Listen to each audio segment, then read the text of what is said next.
Cinemacon has now had its fourth and final day wrapping up their presentations with Paramount and Disney. I decided to break down and inform you of what was revealed in this video, cause Papa's kinda tired. I'm so grateful for you guys who have been watching and subscribing the videos all this week. We had a handful of pretty cool announcements, and this year there was actually a good amount of trailers that also went online. So between panel breakdowns and trailer breakdowns, I kinda only have the energy for one more video, but it's okay because Paramount didn't reveal a whole lot. Disney did. Timestamps will be in description, and now that we've had every panel, I need to know what have been your top 5 favorite announcements. Curious to hear from you guys. But alright, jumping into Paramount's panel at Cinemacon, I'm not gonna lie, last year they absolutely stole the show and announced so many cool things, and this time it was pretty chill. Kicking things off with the Naked Gun reboot, where they released a poster and the first trailer online. Guys, you have no idea how hyped I have been for this movie. I am a really big fan of those original Naked Gun films starring Leslie Nielsen. I just think he is one of the funniest parody actors to ever live.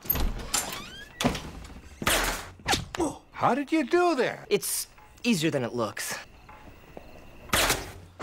And if it was not for the creative team involved with this movie, I would tell you don't even attempt it, because this is being made with Seth MacFarlane and it's being directed by Akiva Schaffer, a member of The Lonely Island, kind of the brains of The Lonely Island in my opinion, who's also directed some of my favorite comedies. I went in watching this trailer with high expectations, and I'm not gonna lie, at first I thought maybe my worst fears were realized, because I didn't exactly laugh really hard at the beginning gag of Frank turning from a little girl into a grown man. But as the trailer continued on and they pay tribute to some of the stars of the original trilogy and that joke at the end with O.J. Simpson, I knew exactly they are on the right path, and this will be absolutely hysterical. Like, even just the comedic shot of talking to his dad on the wall and revealing all the other characters are also talking to their dead relatives, where they happen to just take over their positions in the police department. That's the exact kind of sight gag that was famous in the Naked Gun movies. I'm even so happy with the look of the poster and the art style. Easily one of my most anticipated comedies of this year. From there, they moved on to a remake that I'm super looking forward to, directed by Edgar Wright, entitled Running Man. It's going to be starring Glenn Powell, and this is essentially a remake or reboot of the movie that once starred Arnold Schwarzenegger. To give you an idea of the premise of the movie, it's about a desperate man who participates in a violent reality show called The Running Man to win enough money to revive his gravely ill daughter. The show follows Richard as he's chased by numerous hunters sent to kill him. I only remember snippets of the Arnold Schwarzenegger version, but Edgar Wright's name is what really has me interested, and people were blown away by the footage. We had here one reaction that said, "The Running has all the grit and quick action that's expected from Edgar Wright, but where it truly looks amazing is in its one-take action sequences from the perspective of the flying camera following Glenn Powell throughout the games. Looks like a huge winner." I mean, come on, great director, awesome star like Glenn Powell, in a premise where you join a game show where people are just trying to kill you, and if you survive, you win a bunch of money?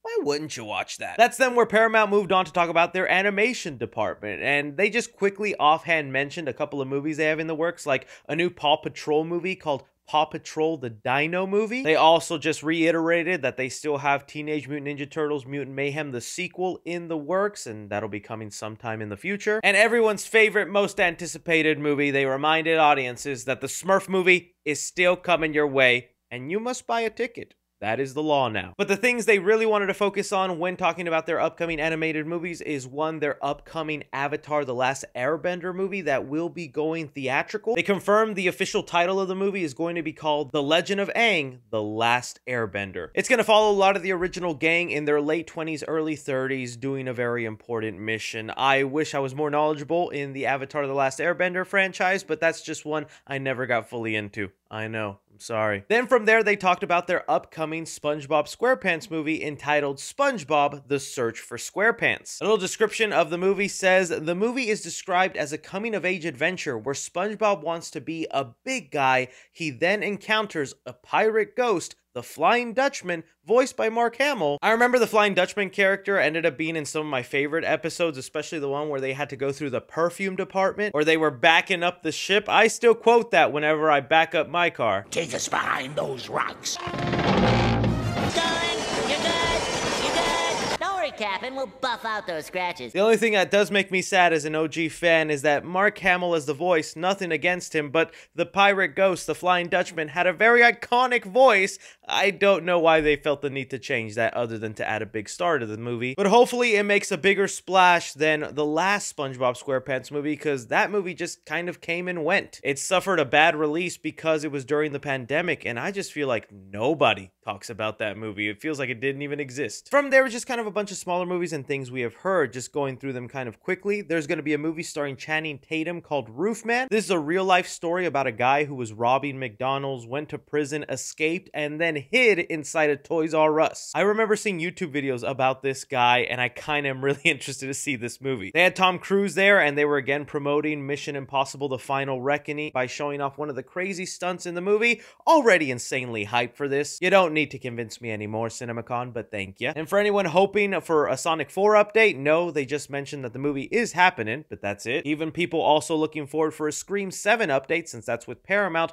they only gave us one small quote, and that quote was, "Sidney Prescott is back with old suspects and fresh new victims." So now let's move on to talk about the Disney panel breakdown. And you know what? I always love Disney at CinemaCon because they're one of the only studios that actually tell the audience, hey, take pictures of the stage, post it online, show it to the internet. It's free marketing. I don't understand why a lot of the other studios tell their audiences, hey, no pictures. Because I mean, I already saw this image going crazy online, showing off Disney's 2025 slate. And again, it's just easy promotion and much better for me to just show you visuals in these breakdowns. But starting off, they began with talking about Lilo and Stitch, where they showed audiences a clip of Stitch pretending to be a dog and then playing with a soda gun. That clip was actually released online, so you're free to watch it if you'd like. I was pretty happy with the last trailer they showed, and I have high hopes for this movie. Then they moved on to talk about Freakier Friday. They had a trailer recently released online, but during CinemaCon, they just revealed a new clip of the movie to audiences there, just showing some of the early body swap shenanigans, very reminiscent to what happened in the first movie. I don't know how to feel about this one. I do like that original Freaky Friday, but I gotta admit, that new trailer did not do anything for me. Hope it ends up being fun, though. That's then where they moved on to talk about Tron Ares, and oh, very excited for this. Some description of the footage that they showed says, new Tron Ares footage shows a light cycle cutting a car in half. It also shows the various vehicles of the grid coming into our world. It looks visually stunning. The soundtrack is ripping. And again, that soundtrack is being done by 9 Inch Nails, and they have a lot to live up to with the Daft Punk soundtrack of the last movie. Also, one thing that is definitely winning me over with this movie is the red aesthetic, because you know around here I love me some red lights. Probably gonna be my favorite visually looking movie of this year. Next up, oh man, I am excited to talk about this one. They started talking about Predator Badlands. I keep forgetting we are getting a new Predator movie this year, and it's nice to actually have some visual key art to now start picturing this movie. But oh boy, wait till you hear some of the details about this movie. Predator Badlands. Directed by Dan Trachtenberg, who helmed our 2022 smash hit Prey, Badlands asks a provocative question. What if the Predator was the good guy? Dan answers that question with an emotional, action-packed story. When a young warrior is outcast from his clan on a brutal planet, he discovers he must fight to the top of the food chain.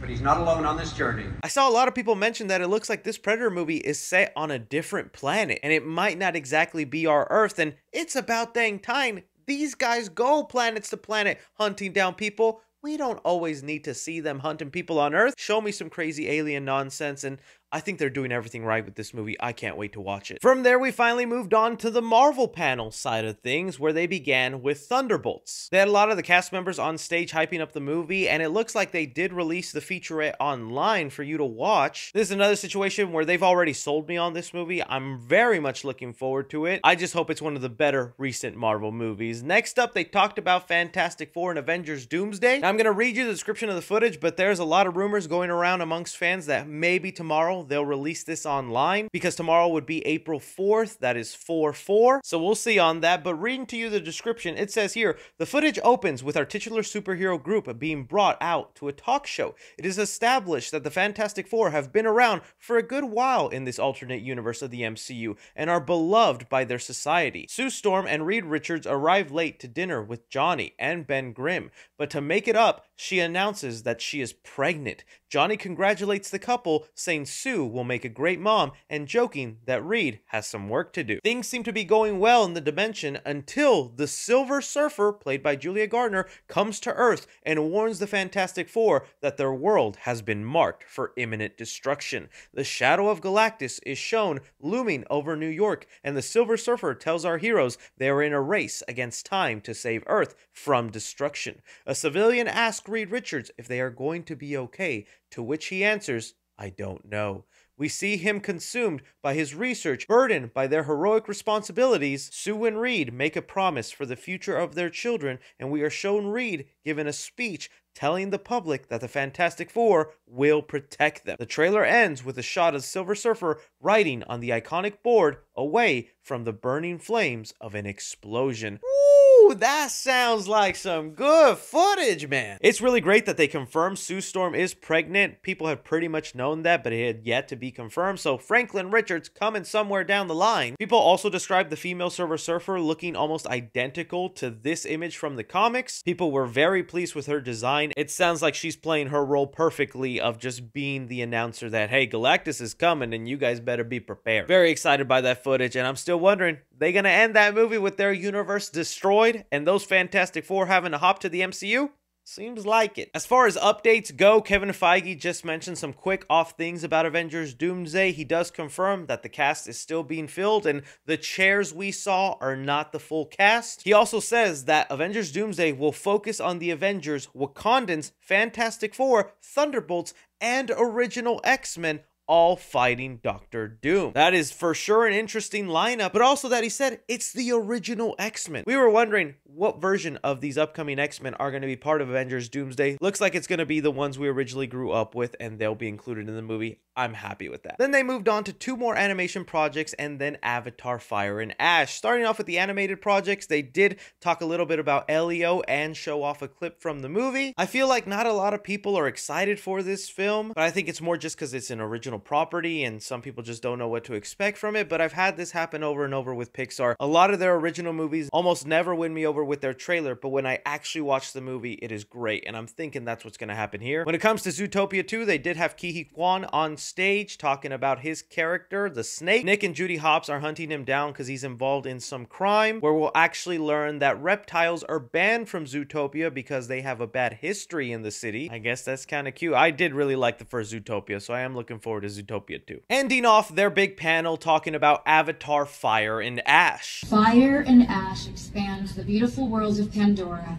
and introduces 2 new clans. The Wind Traders are a peaceful, nomadic, air-traveling clan, and the Ash people are former Na'vi who have forsaken Awa. I did used to be one of those Avatar haters and never got the hype of the franchise, but the most recent sequel, The Way of Water, really won me over, and I saw the vision for where this franchise could go, and now knowing there's like over 5 sequels, I'm really excited. And this idea of an ash tribe where they kind of live around volcanoes and now they're pushing in, trying to get rid of the water tribe, very much Avatar The Last Airbender vibes, but I'm okay with Blue Avatar doing that. But anyways, guys, those were the final updates for this year's Cinemacon. I want to thank you so much for being here and watching these videos. You guys are absolutely amazing people. Don't forget to stick around for other great movie content. You guys are the best. As always, my name is Chris. Take care.